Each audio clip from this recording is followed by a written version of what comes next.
अस्सलाम वालेकुम दोस्तों, तुसीं देखते पे अपना देश पंजाब टीवी ते मैं थोड़ा मेज़बान मुहम्मद नदीम खरल। सब तो पहले अपने चैनल करो सबसक्राइब ते बेल आइकन का बटन दबाओ कि मेरी हर आने वाली नवी वीडियो तुहाडे तक पहुँच सके। दोस्तों अज फिर तुहाडे वास्ते थोड़ा वीर नदीम खरल एक घर की वीडियो लैके हाज़र होया है। एक घर में खड़ी एक वैड़ है फ्रीजन, थोड़ा जहा क्रॉस है, सोहनी है, बड़ी खूबसूरत पैलन वैड़ है, वो वीडियो लैके थोड़ा वीर हाज़र होया। और मैं मेरा कैमरा मैं तुहानू दिखावांगे, फिर उस तो बाद मालक नाल गलबात करांगा दुध फाइनली और ना मूँह शूँ की हिसाब किताब है जो भी है। 2-3 दिन की सूई हुई है, ज़्यादा कोई नहीं है।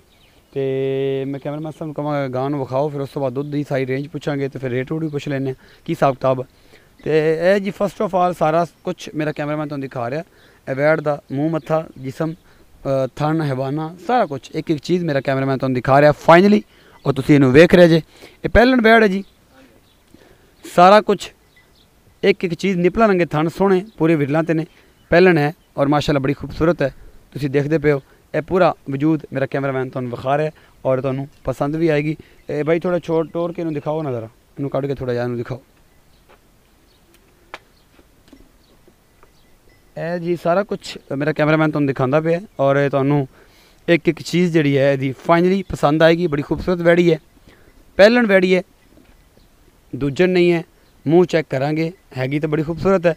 दुध मालक नूं पुछांगे किन्ना कर रही है, की हिसाब किताब आ, सारा कुछ।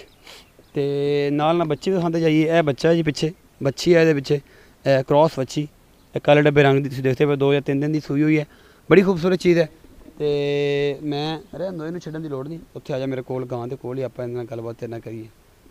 इत्थे आ, इत्थे मेरे कोल आ गां दे नाल। अस्सलाम वालेकुम। वालेकुम अस्सलाम। की हाल चाल है भाई? अल्हम्दुलिल्लाह भाई। की नाम है? मुहम्मद इमरान। मुहम्मद इमरान। इमरान भाई यह जी वैड़ी तुहाडे कोल खड़ी आ, ये पहला सूआ? हाँ जी। तो ये वीरे दुध किन्ना कर रही है फाइनली? 12 लीटर। 12 लीटर दुध कर रही है। 2 टाइम चुआ के दो? हाँ जी, बच्चे नूं छोड़ के छड्ड के। तो ये दसो कि ये मकूल जे पैसे किन्ने? 220। 2,20,000 रुपया मुल है जनाब। तो ये कोई प्यार मोहब्बत है? नहीं जी, पहले आप डिसाइड करना फिर। अच्छा, थोड़ा जहा प्यार मोहब्बत रखोगे कि नहीं? पंजाबी बोल यार, हाँ पंजाबी जी। बोल। हाँ जी, पंजाबी बोल, पंजाबी बोल, कुछ भी नहीं होंदा। उर्दू अल्लाह की कसम फस जाती तेरे।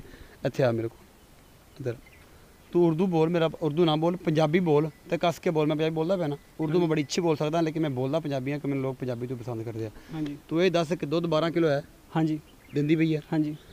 मुल जो 2,20,000 रुपये किया, यदि कोई प्यार मोहब्बत करेंगे साढ़े नाल? हो जाएगा थोड़ा बहुत। थोड़ा बहुत हो जाएगा डिस्काउंट? हाँ जी। मतलब रूटीन का किराया शरा को थोड़ा बहुत छड़ देगा ना? हाँ जी। थाने चट्टे कोई फार को वाधा घाटा नहीं जी, सब ओके, बिल्कुल हर शय ठीक है। हाँ जी। ये जी इमरान साहब ने भाई तुसीं वेख ही लिया इन्हां दा हाल। तो घर में खड़े ने तो फार्मर तुहानूं पता किन्ना इस कैमरा पत्नी की जड़ी शय है कि जी फार्मर नूं जिहड़ा ना पजल कर दिंदी है।